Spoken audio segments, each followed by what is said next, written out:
Por primera vez puede levantar su mano. Por ahí había un matrimonio en la mañana que estaba con nosotros. Dios les bendiga. Los saludamos temprano, ¿verdad? Por acá otra familia. Mis hermanas. Usted es de casa, hermanita. Pero él es la primera vez que nos acompaña. Dios le bendiga, mi hermano. Bienvenidos. Si está por primera vez en este lugar, antes de que se vaya, cuando termine la predicación, acompáñenos al área de la librería. Por allá iba a estar unas hermanas, nuestra hermana Karen y nuestra hermana Paula, para saludarlo de una manera personal. Y si usted tiene alguna duda, bueno, puede dirigirse con ellas. Quiero dar algunos anuncios brevemente, mis hermanos, antes de pasar a la palabra de Dios.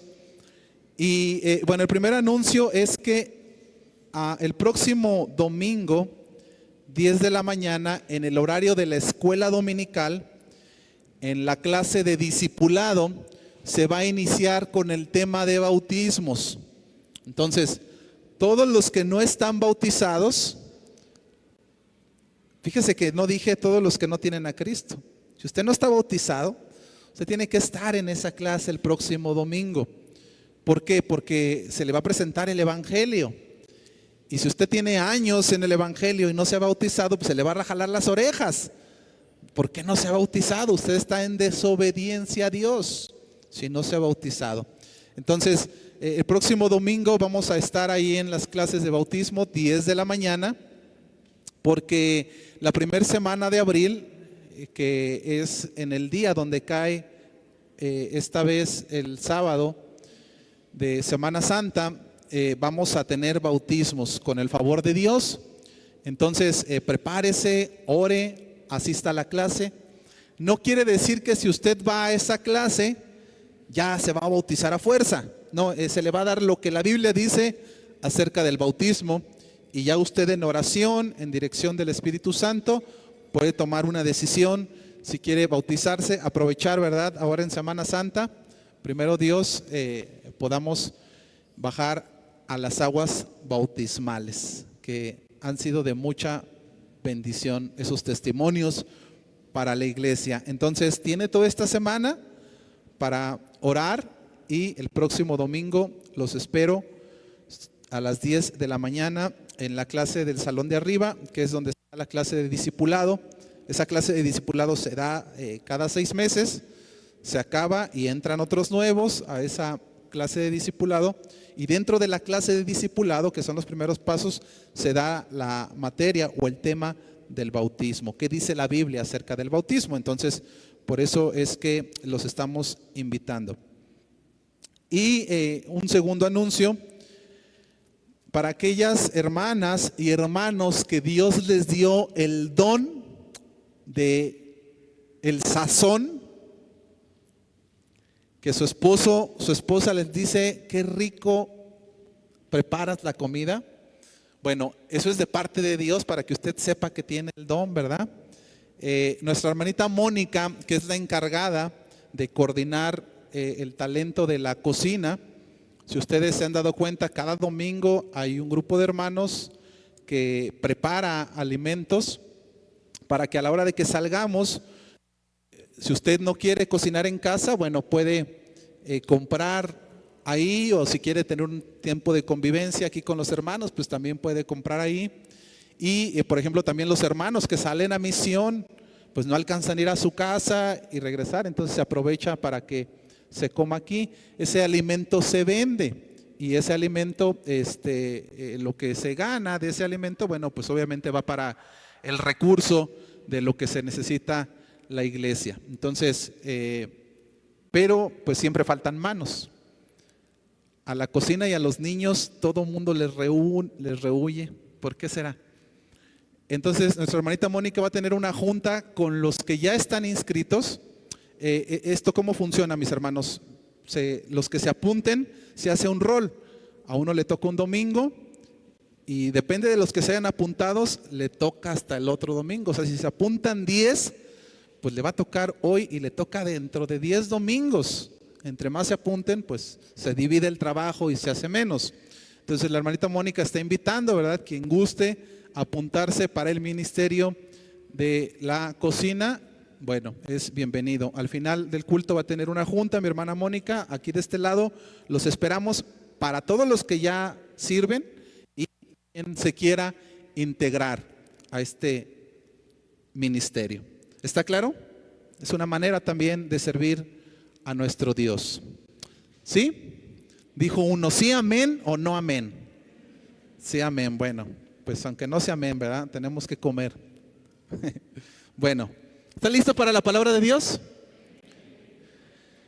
Abra su Biblia. Si trae su Biblia, acompáñame por favor en la carta de Pablo a los Efesios. La semana pasada comenzamos esta carta.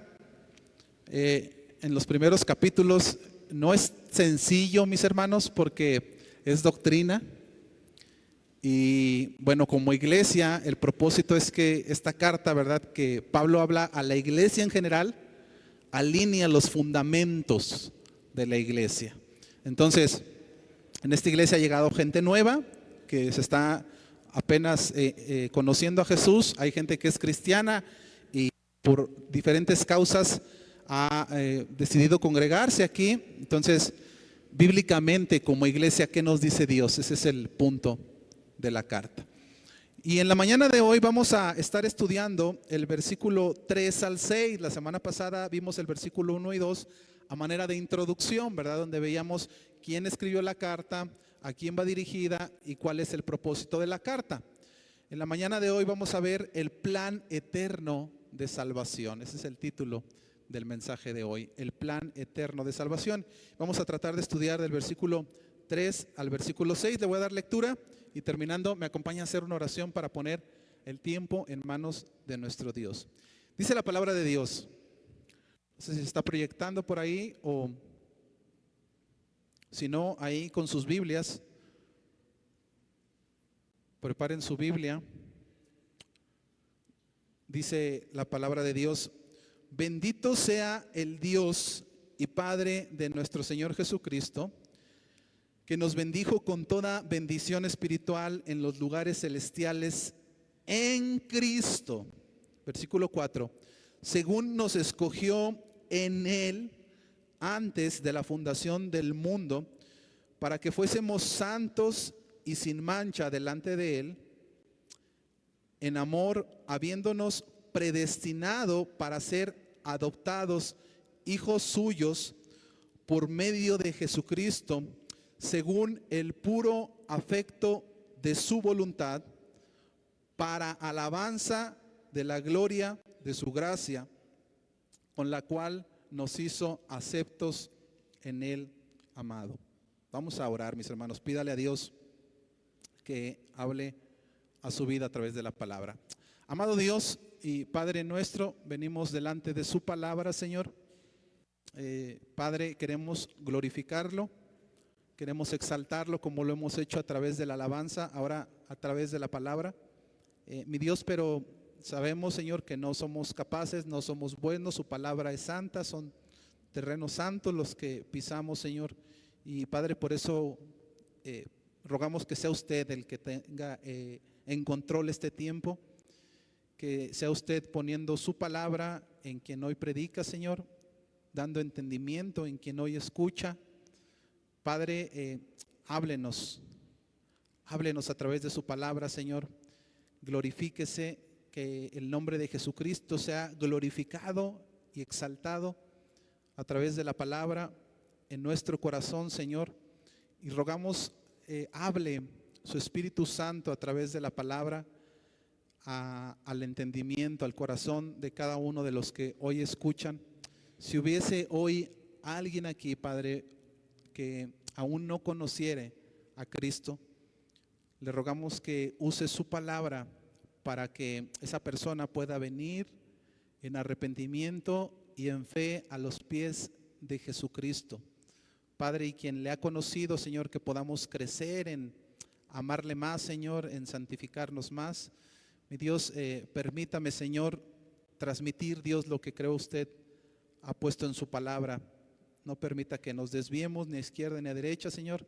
Bendiga este tiempo, Señor. Permita que quien hoy predica pueda trazar con precisión la palabra de verdad. Nos ponemos en sus manos, Dios Santo, con temor y con temblor, Señor. rogando que su bendición de lo alto venga en esta hora, en nuestra vida, a través de este estudio. Y todo esto se lo rogamos, no en nuestros méritos, sino en los méritos únicos de nuestro glorioso Señor y Salvador, Cristo Jesús. Y la iglesia de Cristo dice, amén. ¿Cuántos escucharon, y a lo mejor ya hasta están embotados de esto, esta semana, acerca de los famosos Terians? Dicen, ya no, por favor, ya no, escuché demasiado en las noticias, en internet, en el TikTok, todo era Terians esta semana. Esta tendencia, mis hermanos, salió muy fuerte el año pasado, aunque no es nueva, ya tiene más de 10 años. Esto no es nada novedoso, salió allá por el 2016, solo que en ese tiempo se denominó como transespecie. O sea, la gente podía ser la especie que mejor le parecía. Eso ya había salido, pero en estas últimas semanas se ha hecho muy viral en redes sociales porque ha habido mucha controversia de que si este movimiento es realmente una diversidad de expresión de la cultura o un problema psicológico. Ha habido esa controversia. Para los que no saben de lo que estoy hablando, esto de los Terians, porque algunos dicen, pues yo ni tele ni internet, hermano, entonces no tengo idea de lo que está hablando. Este nombre se le ha dado a algunas personas que se hicieron virales porque sienten una conexión, ya sea interna, ya sea espiritual, ya sea psicológica, emocional, con algún animal. Y entonces, como sienten esa identificación con ese animal, entonces están usando máscaras, están usando disfraces del animal con que se identifican y se comportan como ese animal. Ellos dicen, yo soy este animal, y entonces andan por las calles disfrazados, aullando, ¿verdad? O ladrando o haciendo lo que hace el animal en el cual ellos se identifican. Y se han denominado Terians. Es el nombre que se ha dado a este movimiento, que creo que van a tener una marcha, o tuvieron aquí en San Luis también, se van a presentar. Obviamente, mis hermanos, pues esto no es un problema psicológico ni una enfermedad mental, porque para estar enfermo tienes que tener un síntoma, tu cuerpo físicamente tiene que estar malo, y estas personas son muy sanas. No se trata de una enfermedad. Esto es una perversión pecaminosa que atenta contra la verdad de Dios con respecto a su creación, que es el hombre. Eso es, así lo pudiéramos denominar. Y la realidad es cualquier tipo de identidad diferente a la verdad de Dios. ¿Cuál es la verdad de Dios en cuanto a nosotros? Bueno, que Dios nos hizo varón y hembra nos creó y nos hizo a su imagen conforme a su semejanza. Esa es la realidad, esa es la verdad de Dios. Y una persona que hace algo diferente, aunque sea poco, a esa imagen, a lo que Dios ha creado, bueno, va en contra de la voluntad de Dios, ha rechazado lo que Dios dice acerca de la creación, por tanto está rechazando a Dios mismo. Ese es el punto. Dios nos hizo a su imagen, varón y hembra, y si yo digo, pues a mí no me interesa lo que Dios diga, yo me creo un delfín, bueno, entonces estoy rechazando la verdad de Dios, no me importa lo que Dios dice, entonces estoy rechazando al mismo Dios. Pero esto no es un problema exclusivo de este movimiento, de los Terians, mis hermanos, o de cualquier otra persona que se identifique con otra identidad. Este es un problema del hombre en general. El hombre tiene un problema con su pecado.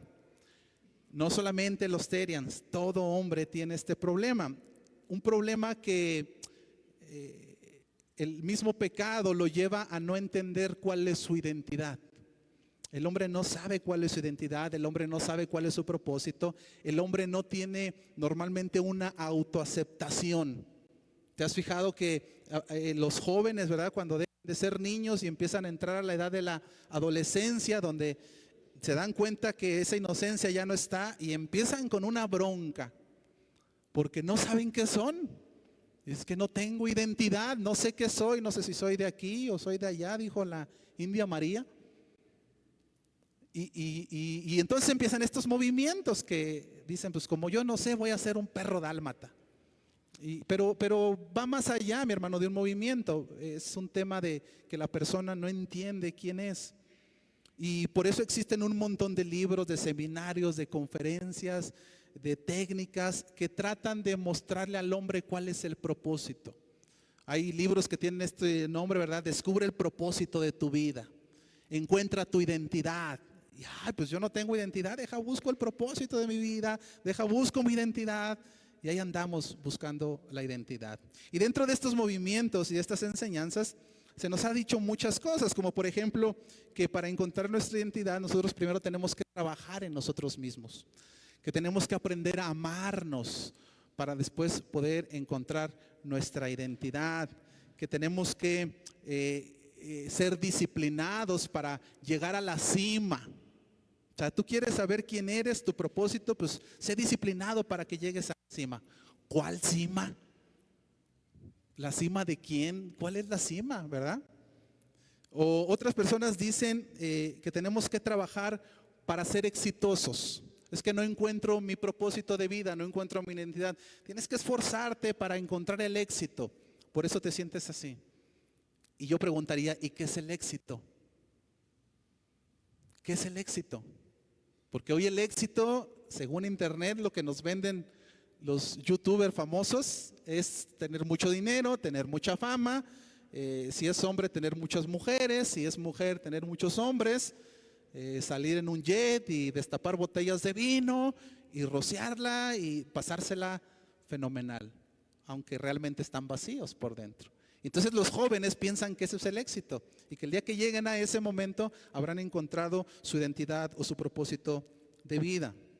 Otros enseñan que tu identidad o tu propósito debes de buscarlo en tus raíces familiares. Tú tienes que buscar quiénes son tus abuelos, quiénes fueron tus tatarabuelos, saber de dónde vienes y entonces sí, a partir de ahí, sabiendo quién eres por tus raíces, entonces puedes saber hacia dónde vas. Ahí anda la gente haciendo estas regresiones que están de moda también, que tienen que ver con el cosmos. Los llevan a algunas especies. No sé si ustedes han ido a alguna de esas, yo espero que no, pero están muy de moda en la psicología. Los llevan a hacer regresiones porque dicen que ahí van a encontrar su identidad. Entonces los llevan a algunas especies de viajes con sus antepasados para entender quiénes son. Hermanos, eso es satánico, para acabar pronto. Es brujería, es del diablo eso. Por si tú tenías la duda de decir, ay, a lo mejor es una opción porque me siento como que no encuentro mi identidad. Eso es de Satanás, eso no es bíblico. Y incluso este tipo de pensamientos ha entrado en la iglesia, mis hermanos. Este tipo de pensamiento de querer saber quién soy. Buscando la identidad, muchas personas entran a la iglesia, comienzan a servir, quieren ser vistos, quieren un protagonismo y piensan que por hacer obras buenas ya encontraron su identidad, ya encontraron quiénes son. O sea, yo soy un servidor de Jesús porque mira cómo Dios me usa. Bueno, mis hermanos, eso va en la misma línea. No, eso no es la identidad, ese no es el propósito de Dios. De hecho, esa era la manera en la cual se conducían los escribas y los fariseos. Eran hombres que pensaban que estaban bien delante de Dios por sus buenas obras. Y el Señor Jesús, ¿cómo les llamó? Hipócritas, sepulcros blanqueados, porque no han atendido lo que es verdadero, únicamente superficial. Entonces, aún dentro de la iglesia, este pensamiento de querer entender quién soy, este pensamiento de querer encontrar mi identidad. ¿Y por qué te digo todo esto, mis hermanos? Para los que andan buscando eso que no saben ni qué es, su identidad o su propósito de vida, la enseñanza es esta, mi hermano. Apúntalo. Si tú eres de los que oran, Señor, dime cuál es mi propósito, cuál es mi identidad. Bueno, la única manera como una persona, si tú eres de los que te disfrazaste de Terians esta semana, la única manera como una persona puede alcanzar un sentido verdadero de dignidad personal, la única manera, significado y valor en la vida, consiste en tener una relación correcta con su Creador. Se acabó. ¿Lo repito? La única manera como una persona puede alcanzar un sentido verdadero de dignidad personal, o sea, su identidad, su propósito, significado y valor, consiste en aprender a tener una relación correcta con su Creador. Fuera de ahí, mis hermanos, no vas a encontrar nada. Solamente en Cristo es quien nosotros tenemos esa identidad, encontramos un propósito. Fuera de ahí vamos a pasar la vida desperdiciando el tiempo, tratando de encontrar mi propósito de vida y tratando de encontrar mi identidad. Pero al final del día te vas a dar cuenta que no vas a encontrar satisfacción en nada de eso. ¿Por qué te menciono todo esto? Porque es precisamente de lo que habla el apóstol Pablo en esta primera porción del texto de la carta a los Efesios. Del versículo 1 al versículo 14, Pablo hace una oración, es una oración larga de 14 versículos, donde él expone, inspirado por el Espíritu Santo, el propósito eterno de Dios para nuestra vida. Lo que da el título al mensaje de hoy, el propósito eterno de Dios para nuestra salvación. Mi hermano, nosotros no tenemos que andar buscando un propósito, ya Dios tiene un propósito para nosotros, Él tiene un plan perfecto, Él es el que nos da la identidad y nosotros nada más tenemos que ver cuál es el plan de Él para nuestra vida e intentar seguirlo. Nosotros no tenemos que mortificarnos y tratar de inventar el hilo negro para saber quién somos. No, el plan de Dios ya está establecido. Y del versículo 3 al versículo 14 se establece este plan. Y se puede dividir en tres partes. Del versículo 3 al versículo 6 habla el apóstol Pablo del plan desde el pasado. O sea, cómo Dios en el pasado ya había hecho su plan. Y ese plan está centrado en la persona de Dios Padre. Después del versículo 7 al versículo 11, habla de su plan en el presente, cómo lleva a cabo ese plan en nuestra vida, que Él hace para que tú puedas ser parte de ese plan. Y eso está centrado en la persona de Cristo. Y del versículo 12 al versículo 14, habla de su plan futuro, la herencia que tiene reservada con nosotros, y eso tiene que ver con el Espíritu Santo, de tal manera que en esta oración podemos ver la Trinidad, la vamos a ir viendo poco a poco. Nos muestra Dios Padre, Dios Hijo, Dios Espíritu Santo, su plan desde el pasado, su plan en el presente y su plan en el futuro. En esta mañana, por motivos de tiempo, no vamos a alcanzar a ver todos, pero vamos a ver del versículo 3 al 6 su plan desde el pasado. ¿Cómo fue que Dios ya había planeado esto? Y el apóstol Pablo comienza a decir que a este plan Dios le ha llamado una bendición especial que ha tenido para sus hijos. Acompáñame al versículo 3 nuevamente, vamos a darle lectura. Efesios 1:3. Pablo comienza así esta historia o esta oración. Bendito sea el Dios y Padre de nuestro Señor Jesucristo, que nos bendijo con toda bendición espiritual en los lugares celestiales en Cristo. ¿En quién? Esto es de suma importancia, mis hermanos. Las letras chiquitas son de suma importancia, porque esto le da sentido a toda la oración que está haciendo Pablo. Bendición, mis hermanos, es el favor de Dios para nuestra vida. Y este texto nos está diciendo que Dios nos ha bendecido, nos ha dado su bendición completa. ¿Cómo? ¿Cuál es la bendición que Dios nos ha dado? En Cristo. Bueno, la bendición de la salvación, la bendición de la redención, la bendición del perdón, la bendición del gozo eterno, la bendición de la paz para con Dios. Tú y yo, mi hermano, antes de llegar a Cristo, dice la Biblia que éramos enemigos de Dios. Enemigos de Dios. No llegábamos ni a vecinos siquiera.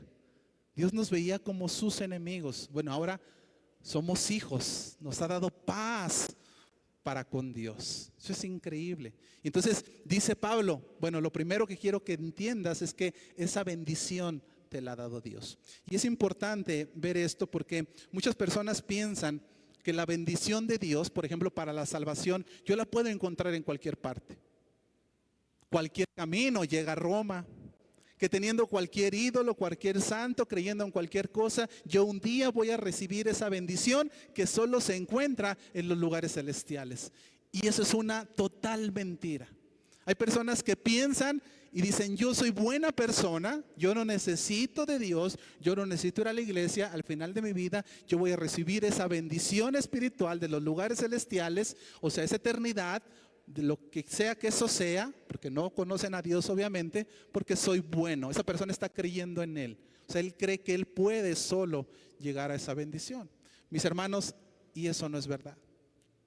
Solamente Cristo, en Cristo puede llegar esa bendición a nuestra vida. ¿Por qué? Nota nuevamente lo que dice el texto. Mis hermanos, Dios, Cristo es el único que es bendito. ¿Por qué no podemos encontrar esta bendición en otras cosas? ¿Por qué yo no puedo dejarte que tú digas, bueno, yo puedo seguir cualquier religión, cualquier santo, cualquier ídolo, que de todas maneras yo voy a ir con Dios? ¿Por qué no es así? Por un principio que menciona Pablo aquí. Solamente Dios es bendito. Y si solamente Dios es bendito, Él es el único que te puede bendecir.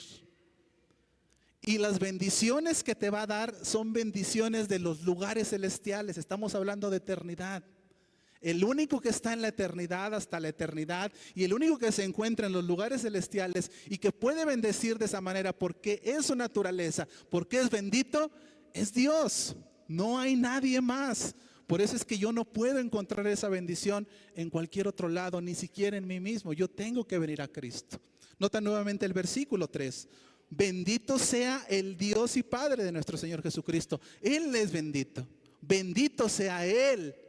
Él, no nosotros, no un santo, no un ídolo, no una cosa, no una forma. Él es bendito. Y como Él es bendito, dice el texto, que nos bendijo con toda bendición espiritual. Él es el único que nos puede bendecir. Yo te puedo bendecir. Dios te bendiga, mi hermano amado. ¿Y de qué sirve esa bendición? No sirve de absolutamente nada, porque yo no soy bendito.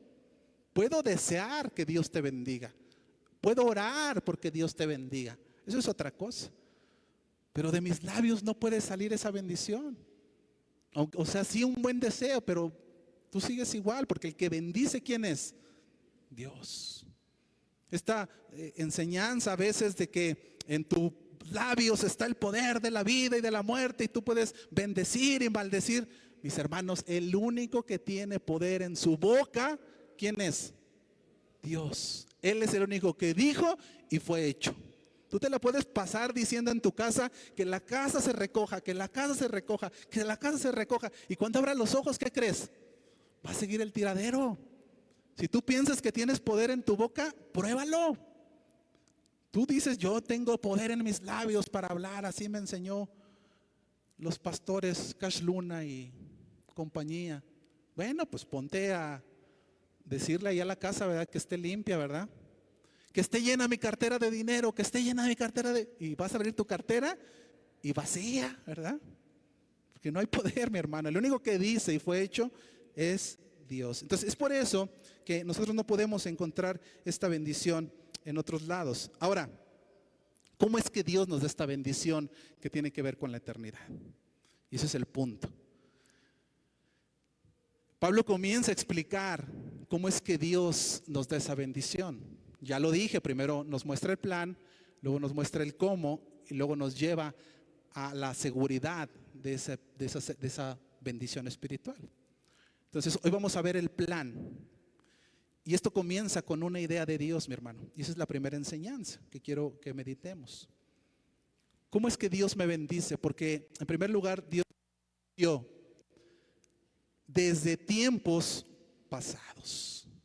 Dios nos escogió desde tiempos pasados. Acompáñame al versículo 4 de Efesios 1, la primera parte. Esto, mis hermanos, es lo que se conoce como la doctrina de la elección. ¿La doctrina de qué? De la elección. Por si algún día la escucha, no vaya a decir, a mí eso nunca me lo enseñaron. Esto es doctrina de la elección. Dice el versículo 4, según nos escogió en Él antes de la fundación del mundo. En su plan soberano, mi hermano, desde antes de la creación, Dios escogió a los que han de ser salvos. Desde antes de la creación, Dios dijo, estos son míos. Él lo hizo, mi hermano, no antes de que nosotros naciéramos, sino aún antes de la creación. Y esto implica una enseñanza muy importante. Si Dios nos escogió desde antes de la fundación del mundo, entonces nosotros podemos concluir, mi hermano, que si nosotros estamos en Dios, no es por nuestras buenas obras. No es porque tú hayas decidido, yo voy a seguir a Cristo porque yo soy menos necio que el que está al lado. Yo soy muy buena persona porque yo soy seguidor de Dios.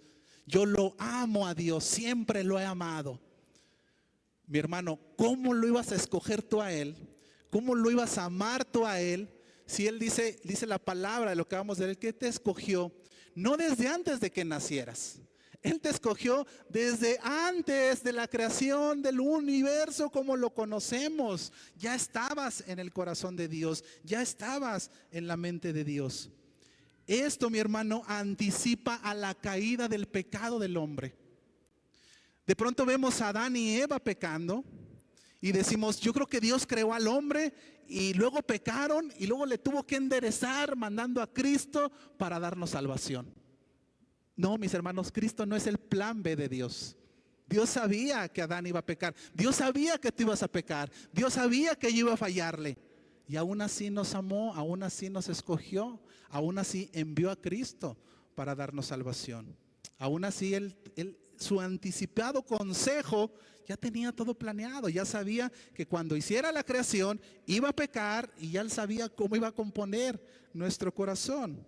El Evangelio de Juan lo describe de esta manera. Juan 6:44, si me puedes acompañar.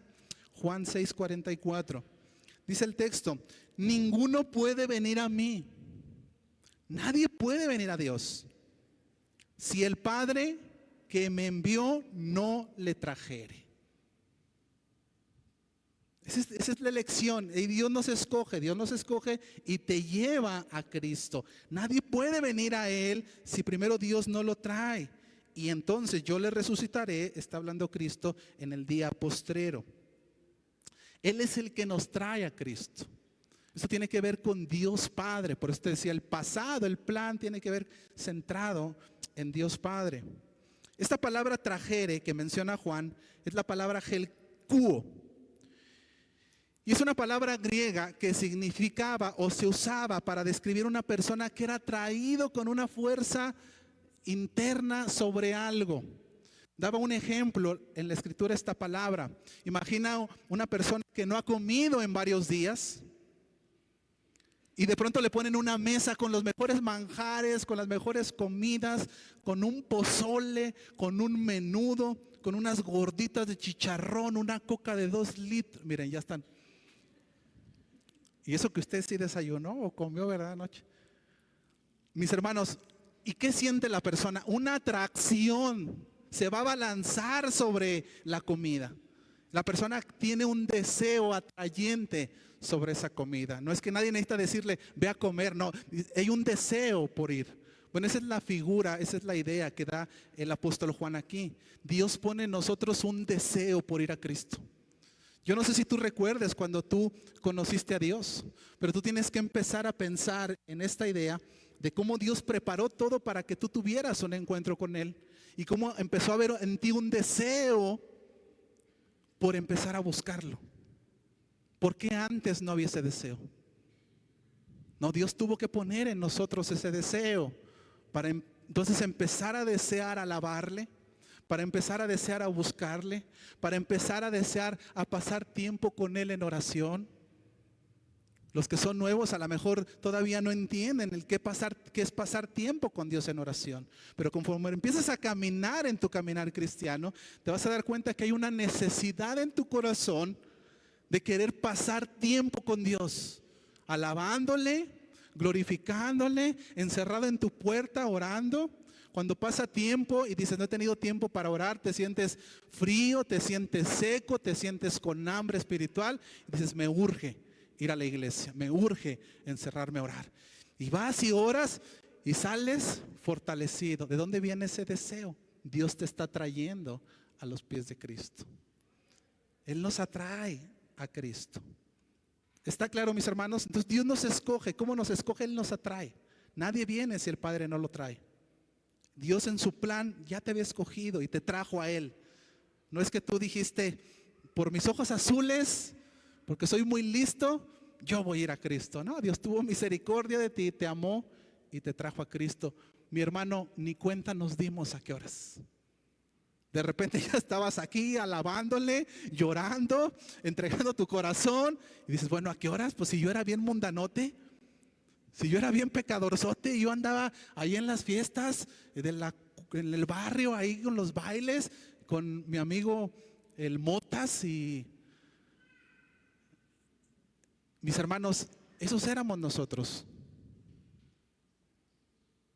Yo era bien pecador. ¿Y cómo es que ahora tengo una necesidad por Dios? Quiero adorarle, quiero estar ahí, quiero glorificarle. ¿Y qué le pasó?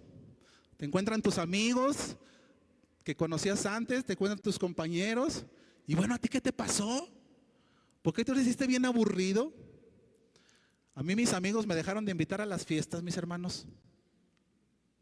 Que porque ya no era chévere, dijeron. No, ya no eres divertido. Mis hermanos, ya no. Y ya no me hallo ahí. Pero ponme una alabanza y yo quiero tirarme al piso y llorar y gritar el nombre de Cristo y decirle, te amo, Señor. ¿Y a qué horas pasó eso? ¿En qué momento pasó eso? Pues es Dios atrayéndote a los pies de Cristo.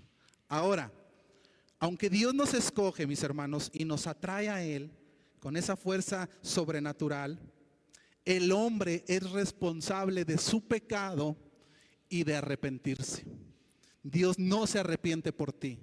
Tú tienes la responsabilidad de arrepentirte y tú vas a dar cuentas por cada pecado que hayas hecho delante de Dios. Es por eso que nosotros encontramos en la Biblia pasajes donde nos exhortan precisamente a arrepentirnos. Por eso tú vas a encontrar pasajes en la Biblia donde dice Dios, arrepiéntete, porque esa es responsabilidad tuya. Quiero leerte un pasaje que habla de esto. Hay cientos de pasajes, nada más quiero hablar de uno que está en Josué, capítulo 24, si me puedes acompañar, Josué 24:14.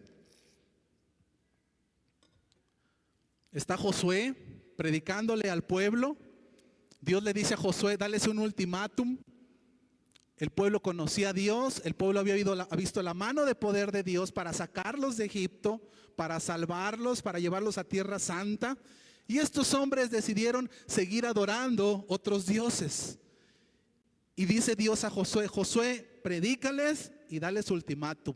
Si quieren, ellos ya conocieron, si no se quieren arrepentir, que sigan con sus ídolos. Y este pasaje me encanta, mi hermano, porque te confronta directamente. Josué termina su discurso, su predicación que duró un día con estas palabras. Y esta es enseñanza y es el mandamiento. Ahora pues, Josué está ahí parado, imagino yo, sobre una peña. Multitudes, miles de personas del pueblo de Israel estaban ahí en tierra de amorreos. Y Josué termina así, ahora pues, temed a Jehová y servirle con integridad y en verdad. Y quitad entre vosotros los dioses a los cuales sirvieron vuestros padres al otro lado del río y en Egipto, y servid a Jehová. Mira el mandamiento, mi hermano.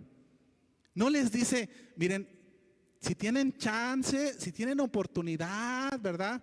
Si ustedes quieren la bendición. No, es tajante, mi hermano. Ahora pues, temed a Jehová y servirle con verdad.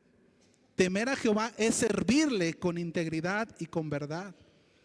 Y temer a Jehová es quitar los dioses a los cuales servíamos. Dice este texto, a los dioses que tus padres servían del otro lado de Egipto, cuando estaban en Egipto.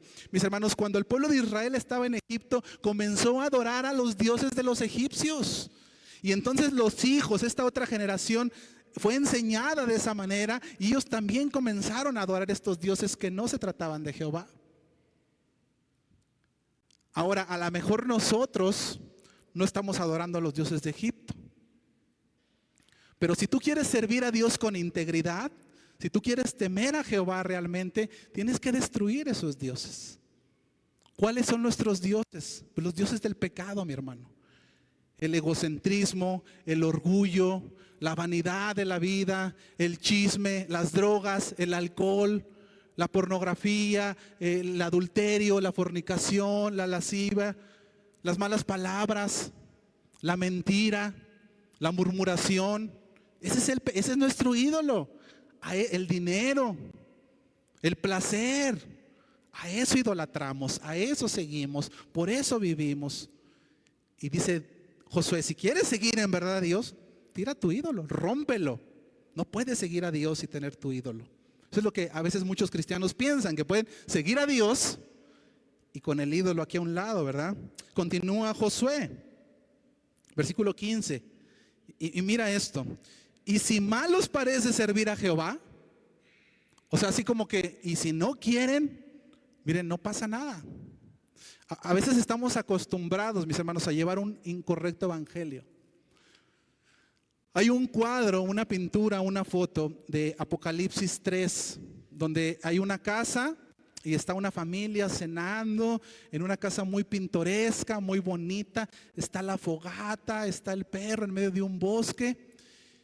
Y afuera se ve que está haciendo frío y ahí está Jesús tocando a la puerta.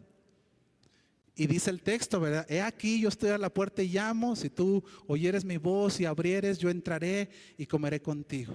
Y entonces ese texto da como la idea de que, ándale, dale chance, dale una oportunidad a Cristo. Él quiere entrar a las puertas de tu corazón. Ábrele la puerta para que Él pueda entrar y cenar contigo a la mesa. Dale una oportunidad a Jesús. Y entonces dices, bueno, pues a lo mejor soy buena. ¿Qué me va a dar ese Jesús? ¿Me va a bendecir? ¿Trae algo para darle, para dejarlo entrar? Si no, no. Mis hermanos, ese es un incorrecto evangelio. No, mi hermano, ese no es el evangelio. Dios no está a tu puerta tocando para que le des una oportunidad. El evangelio es la mala noticia de que vas camino al infierno, a una condenación eterna.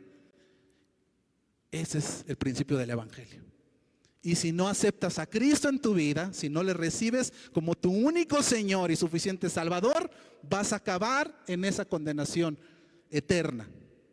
Y entonces eso cambia completamente, porque entonces decimos como el carcelero de Filipos, ¿qué tengo que hacer, Pablo, para ser salvo? ¿Qué tengo que hacer, Señor? Recibe a Cristo, arrepiéntete, humíllate. Eso cambia completamente. Ese primer evangelio es tú dándole una oportunidad a Dios. El verdadero evangelio es, entiende que tienes necesidad de ese Dios. Él no necesita de ti. Tú necesitas entender que necesitas ese grande Dios para tu salvación. Y Josué es lo que dice, si mal os parece servir a Jehová, escogeos hoy a quién sirváis, si a los dioses a quienes sirvieron vuestros padres cuando estuvieron del otro lado del río, o a los dioses de los amorreos en cuya tierra habitáis. Dice Josué, miren, si quieren seguir sirviendo a sus pecados, denle, condénense con dignidad. Es la imagen que me da Josué aquí. Así como, no pasa nada, sigan pecando, revuélquense, vayan al pecado, vayan, condénense a gusto. Pero mira cómo termina diciendo, pero yo y mi casa serviremos a Jehová. Dice, yo no, yo me voy con Dios. Y todo el pueblo a una dijo, nosotros también, Josué, vámonos, perdónanos, Señor. Se pusieron a cuentas. Entonces, mi hermano, quiero que veas cómo el hombre es responsable de su pecado. El hombre es responsable del arrepentimiento. Dios no se va a arrepentir por ti. Entonces, por un lado, Dios nos atrae, sí, pero por otro lado, nosotros nos arrepentimos.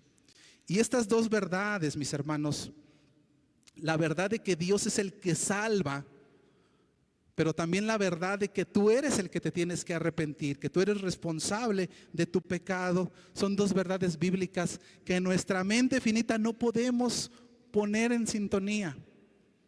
El hombre, los cristianos a través de la historia han tratado de poner estas dos ideas en la misma línea, pero quedan mal con una o con la otra verdad quedan mal. Mis hermanos, ambas cosas son verdad, ambas cosas son bíblicas. Dios es el que escoge, pero tú eres responsable de tu pecado. Quiero darte un ejemplo para aterrizar esta idea. ¿Tú te acuerdas cuando el apóstol Pedro iba caminando sobre el agua, que lo llamó el Señor Jesús? Cada paso de Pedro era un paso de obediencia, pero cada paso de Pedro también era un milagro de Jesús. Cada paso de Pedro era un paso de obediencia, pero cada paso de Pedro era un milagro de Jesús. Y esa es nuestra vida cristiana, mi hermano. Ese es nuestro caminar. Nosotros caminamos en obediencia, pero es Dios el que nos sostiene. Tú corres a la meta, pero es Dios el que te lleva.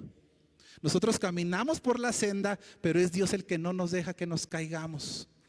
O sea, tú vas caminando, Señor, yo quiero caminar contigo, y vas caminando y luego te analizas y dices, ¿cómo es que no me he hundido? ¿Cómo es que no me he caído? Porque Dios te está sosteniendo, porque Él te salvó. Entonces, ambas verdades, mi hermano, aterrizan esta realidad. Dios nos escogió, claro, pero tú eres responsable.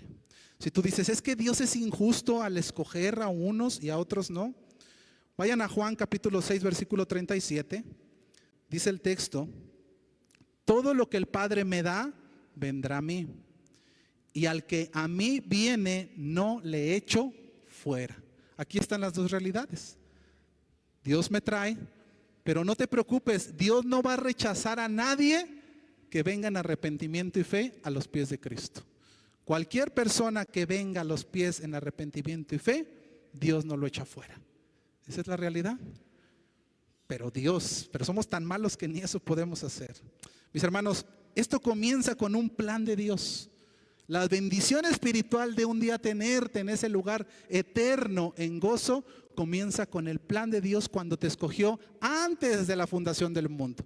Ya te había escogido. Y la pregunta es, ¿y cuál es el propósito por el cual me escogió? Y eso es lo que nos lleva a un segundo encabezado, el propósito de escogernos. ¿Cuál es el propósito? ¿Por qué Dios me escogió a mí? Vayan al versículo 4 y 5 de Efesios. Dice el texto, para que fuésemos santos y sin mancha delante de Él. ¿Por qué Dios te escogió? Para presentarte delante de Él sin defecto, sin mancha, sin impurezas. Esta palabra mancha que habla aquí es la palabra amomos, que significa literalmente perfecto, sin defecto. Era la palabra que se usaba en el Antiguo Testamento para designar a los corderos que se iban a llevar al holocausto. Acuérdate que Dios decía, los becerros, los corderos que vengan, tienen que venir sin mancha, perfecto, sin un solo defecto. Y esa es la idea que da aquí el apóstol Pablo. El propósito que Dios nos haya escogido es presentarnos delante de Dios puros, sin mancha, sin defecto.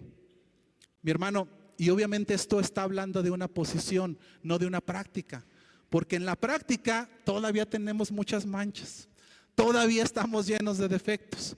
Pero delante de Dios, Él ya te ve a ti perfecto, sin manchas. Pero ¿cómo es que si yo sigo con un montón de defectos y con un montón de manchas, cómo es posible que Dios me vea ya limpio, perfecto y sin manchas? Es que no es por ti, es por Cristo. Él fue el que se entregó, Él fue el que puso su santidad delante de ti para que Dios te pudiera ver limpio, sin defecto. Él se puso en tu lugar como si hubiera sido Él el pecador, y a ti te pone en el lugar de Él como si tú fueras el limpio, el sin mancha, sin defecto. Y así es como nos ve nuestro Señor, nuestro Padre, cuando estemos en su presencia. Los indignos fuimos declarados dignos.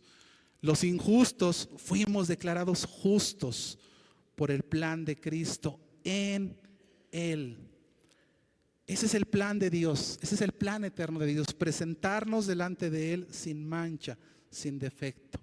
Si tú eres de los que te preguntas, Dios, dime cuál es el propósito para mi vida. Así hay personas, ¿verdad? A veces hasta me dicen, ore para que Dios me revele cuál es mi propósito.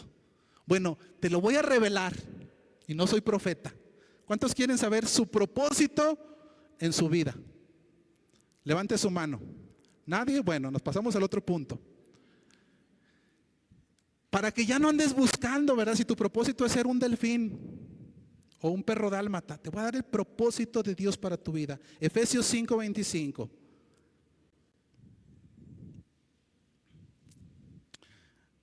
Efesios 5:25, la segunda parte, y voy a leer hasta el 27. Dice la palabra de Dios: así como Cristo amó a la iglesia y se entregó a sí mismo por ella.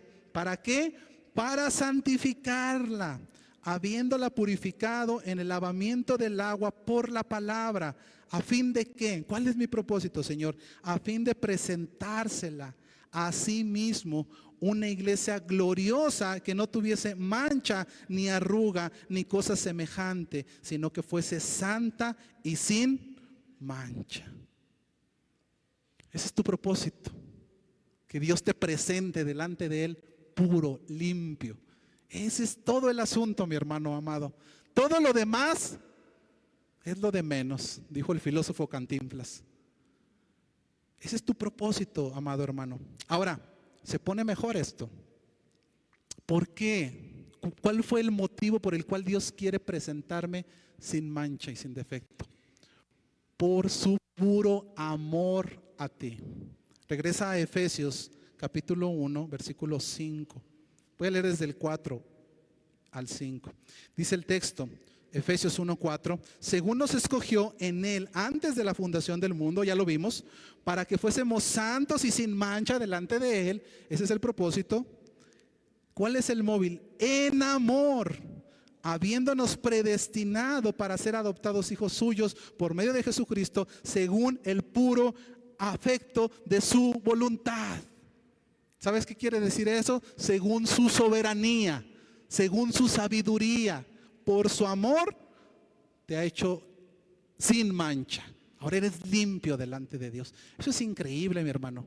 Hace un momento que estábamos adorándole aquí en medio de la alabanza, yo cerraba mis ojos y como tenía ya este pasaje en mente, yo decía, Señor, así va a ser el día que estemos en las multitudes alabándote y tú vas a estar ahí sentado en tu trono y que vamos a estar cantándote. Y me llenaba de emoción eso. Mi hermano, y Dios nos vio en ese momento. ¿Y cómo crees que nos vio? Con el pecadote que traemos ahorita encima porque pecamos, recién nos levantamos. No, Él vio una iglesia santa, sin mancha, pura, que le estaba alabando por Cristo, por Él. Y mi hermano, ¿qué nos llevó a eso? Su amor, su voluntad. Él, mi hermano, nos escogió por puro amor. ¿Por qué te salvó Dios? Por puro amor. No por tus méritos, no por tus ojos azules, no porque tú eres mejor que el vecino, no porque tú eres más bueno que otras personas. No, mi hermano, sino por su puro amor. Acompáñame a Deuteronomio capítulo 7, versículos 6 al 8. Deuteronomio 7, versículo del 6 al 8. Cuando Dios escogió a su pueblo, la palabra nos dice que lo escogió por amor. Vayan al versículo 6. Porque tú eres pueblo santo para Jehová tu Dios. Está hablando Dios a su pueblo. Jehová tu Dios te ha escogido para hacerle un pueblo especial, más que todos los pueblos que están sobre la tierra. Y yo creo que el pueblo de Israel decía, ay, qué buenos somos, porque Dios nos escogió. De toda la tierra a nosotros nos escogió Dios. Así hemos de ser, algo hemos de tener. Dicen por ahí los humildes, algo debí de haber hecho bien en la otra vida. ¿Cuál bien? No hay nada bueno que podamos hacer para Dios. Nada bueno. Y Dios se los dice, ¿verdad? Antes de que piensen así, versículo 7, no por ser vosotros más que todos los pueblos os ha querido Jehová y os ha escogido. Al contrario, pues vosotros erais el más insignificante de todos los pueblos. O sea, si Dios nos estuviera diciendo ahorita a nosotros, yo te escogí a ti para que seas mi iglesia. Ay, Señor, algo bueno hice. Pero no creas que por bueno, de hecho tú eras peor que los otros que andaban ahí.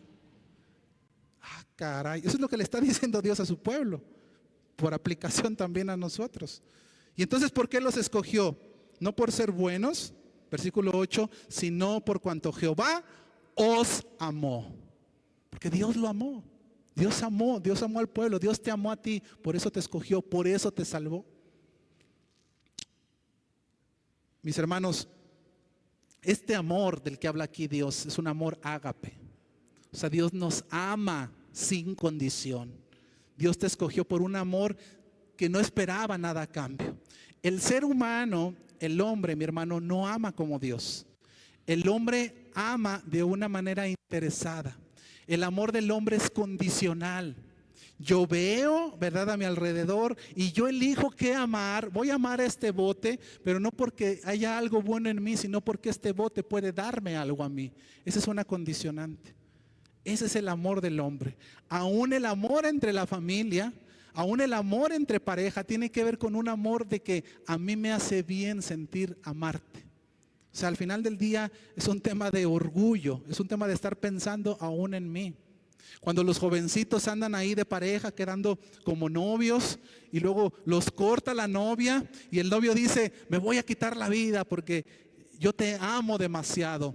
No, no la amas demasiado, te amas a ti demasiado y eres tan egoísta porque lo que tú quieres es estar y sentirte bien.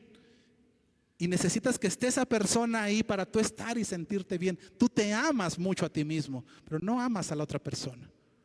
Ve cómo el amor es engañoso, nuestro amor. Y mi hermano, el amor de Dios es completamente diferente. Él nos ama sin esperar nada a cambio. Dios no necesita nada de nosotros. Y aún así, Él decide por el puro afecto de su voluntad amarnos. Entonces, Él nos escogió.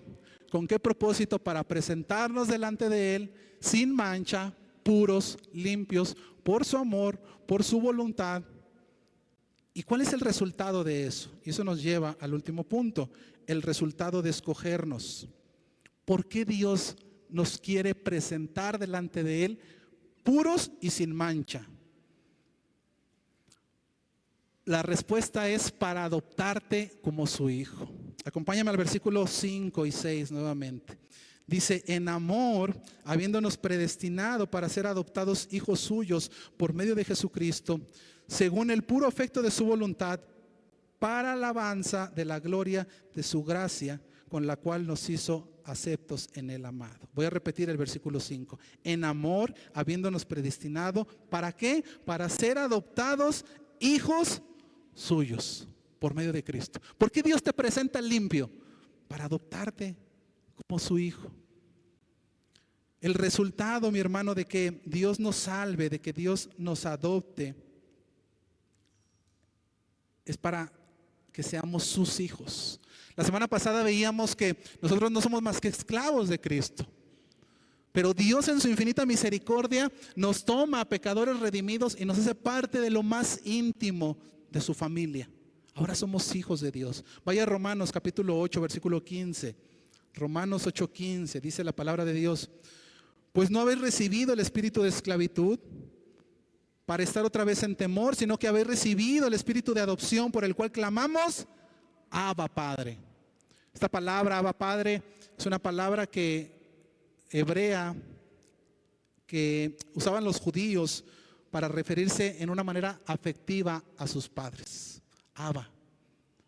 No hay una traducción al español, pero lo pudiéramos asimilar, por ejemplo, en nuestra cultura, en nuestro español, cuando un hijo le dice a su padre papi, o papá, o papito. Las niñas, sobre todo cuando se refieren a sus padres, ¿verdad? Les hablan con ese cariño. Bueno, es la idea que está presentando aquí el apóstol Pablo. Ahora, mi hermano, dice Dios, ahora ya eres hijo. Puedes decirle a Dios papá, porque ahora eres de la familia. Te he adoptado. ¿Qué pasa cuando una persona tiene un solo hijo y ahora adopta a otro hijo? Ese otro hijo ahora tiene los mismos derechos que el hijo genuino, que el hijo natural. Yo conozco varios misioneros, pastores, que han ido a otros países donde hay mucha pobreza, donde hay niños huérfanos, donde no tienen que comer, donde no tienen un techo. Y cuando regresan con 1 o 2 niños. Y cada que se van, regresan con otro niño. Y les digo, bueno, usted dice, es que no los podemos dejar, se nos los traemos. Y ya tienen sus hijos mexicanos. Y luego está el otro hijo, pero son muy peculiares por los rasgos físicos. Pues no se parecen, ¿verdad? Pero ahí está el montón de chamacos, ¿verdad? Y mis hermanos, yo preguntándoles, ¿verdad? Y han batallado, dice, los amo igual que a mis hijos. Y tienen los mismos derechos que mis hijos. Y pueden depender de mí igual que mis hijos. Son iguales que mis hijos. Un hijo adoptivo empieza a tener el mismo derecho que el hijo real. Mi hermano, y Dios solo tenía un hijo, Cristo. Y cuando nos adopta, nos hace parte de los mismos derechos de Cristo. Vayan a Romanos capítulo 8, versículo 16. Romanos 8, 16. Dice la palabra de Dios. El Espíritu mismo da testimonio a nuestro espíritu de que somos hijos de Dios. Y si hijos, también herederos. Herederos de Dios y coherederos con Cristo.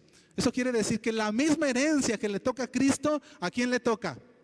A ti también, la misma gloria, la misma bendición en gloria que Dios tiene preparada para Cristo en la eternidad.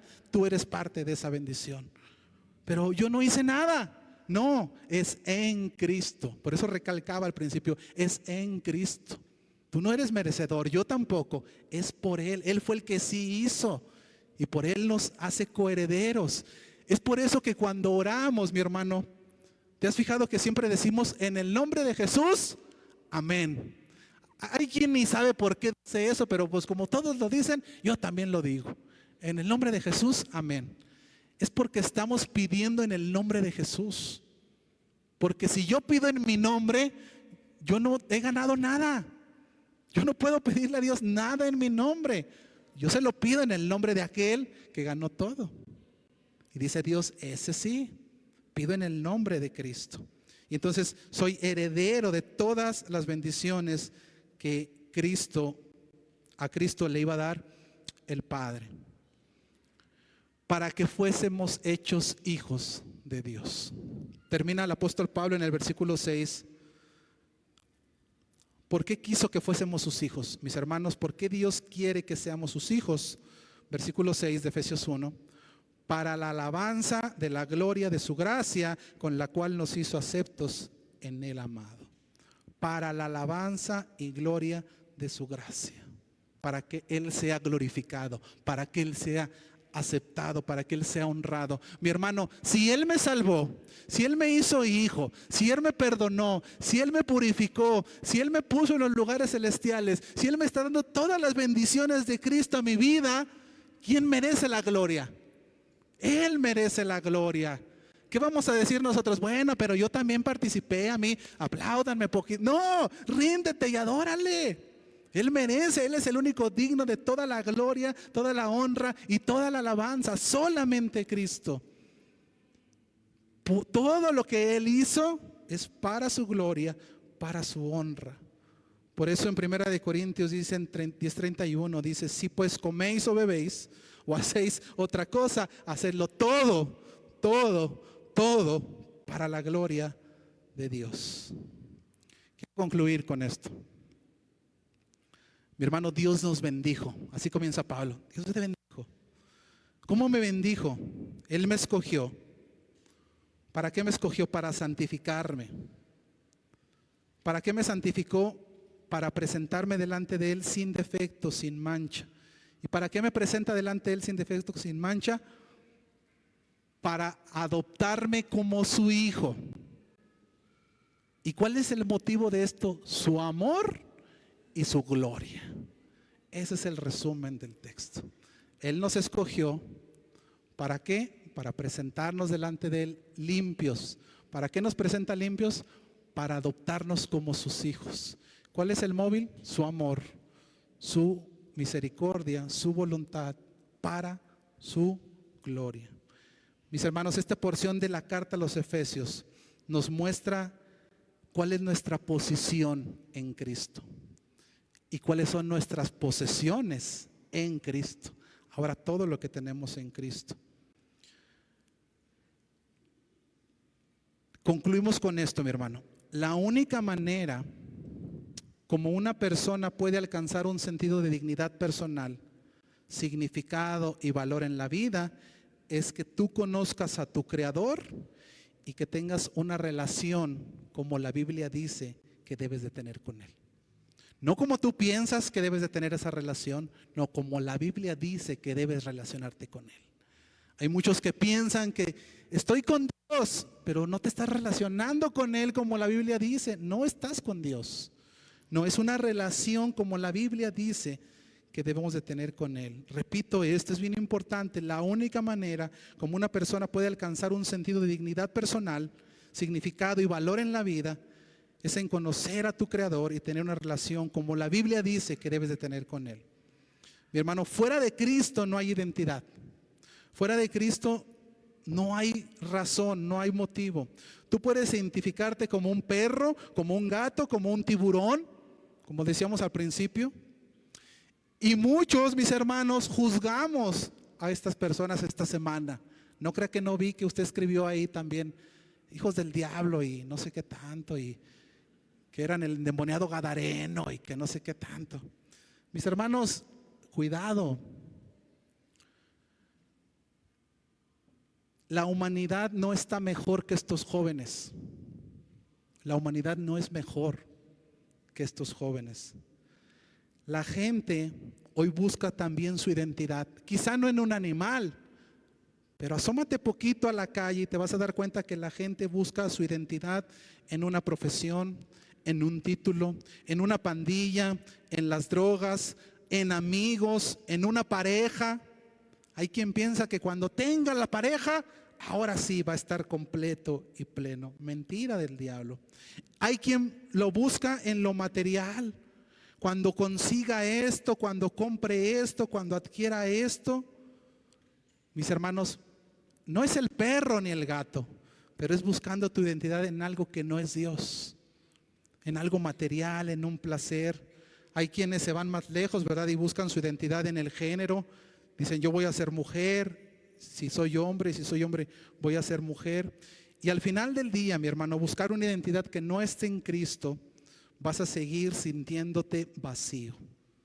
Vas a seguir sintiéndote vacío. Nada, mi hermano, va a llenar ese hueco en tu corazón. Y lo peor es que como nada lo llena, sigues buscando más de eso, pensando que esa satisfacción momentánea que tienes algún día va a llenar eso. ¿Qué te falta, amado hermano y amado amigo que nos visitas hoy? Te falta Cristo en tu corazón. Y si tú ya lo tienes y aún así estés vacío, tienes que llenarte simbólicamente de Cristo. Necesitas conocer más a tu Creador. ¿Por qué? Porque fuiste creado, mi hermano, para tener una relación con Dios por medio de Cristo. Tú fuiste creado para tener una relación por medio de Cristo. Fuera de ahí, mi hermano, no vas a encontrar identidad, no vas a encontrar propósito, no vas a alcanzar personalidad. Por eso la invitación en esta tarde es que si tú no tienes a Cristo, Uriel, ¿me puedes ayudar con? Estoy terminando. Si tú no tienes a Cristo, amado, la invitación, si tú te sientes vacío, si hay algo en tu corazón que dices, yo necesito. Yo como que busco mi identidad en el perro. A lo mejor no en el perro, pero sí le he buscado en otras cosas. En lo material, en una pareja, en una compañía, en amigos, en alcohol, en el trabajo, en el servicio a la iglesia. Porque lo disfrazamos bonito, pero sigue siendo buscar mi identidad. Si tú todavía no encuentras, querido, esa identidad, no tienes todavía esa relación con tu Creador, como dice la Biblia, hoy quiero invitarte que hoy le digas a Dios, Señor, permíteme caminar de tu mano. La invitación, mi hermano, en esta noche, si tú no conoces a Cristo, para que le conozcas, si tú estás lejos de Cristo, para que le conozcas más. Es la invitación que Josué le hizo al pueblo. Ahora pues, temed a Jehová y servirle con integridad y en verdad. ¿Y cómo hago eso, Señor? Quita de entre vosotros los dioses a los cuales sirvieron tus padres cuando todavía no conocían del Señor. Quítalos, rómpelos, tráelos al altar y quiébralos en esta mañana. Ya, mi hermano, ya, amado, es momento. No endurezcas tu corazón como en Meriba, como el día de la provocación. Cuando escuchéis hoy mi voz, no endurezcáis vuestro corazón. Y la palabra es dura, amado. Y Josué, inspirado por Dios, no se andaba por las ramas. Y esta palabra también es para nosotros. Y si mal os parece servir a Jehová, si tú no quieres nada con Dios, escoge entonces a quién vas a servir. Escoge a quién vas a servir. Hay mucha gente, hay muchos demonios que tú puedes servir. A los dioses a quienes sirvieron vuestros padres cuando estuvieron del otro lado del río, o a los dioses de los amorreos en cuya tierra habitáis. Ahí donde estaban los judíos había muchos dioses. También pueden servir estos dioses. Algo así como Dios diciéndonos, mira, si no quieres, tú sigue sirviendo al Dios que quieras. Hay un montón de dioses allá afuera.